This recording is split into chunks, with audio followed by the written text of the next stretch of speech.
This bird you are looking on your screen is called the lyrebird.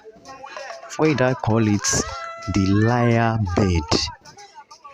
It is a bird that can mimic most anything it hears, more than any bird in the world, even more than parrots.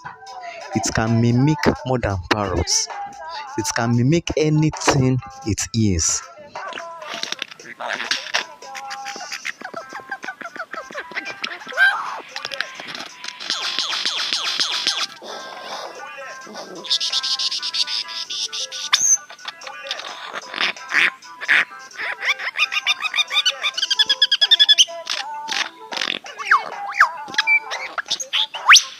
Even if the tree cutters are cutting tree in the bush, it will still mimic the sound of the machine. Oh, its own uniqueness and amazement is about its powerful mimicry.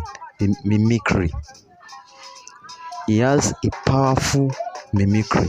It can mimic anything. That's its own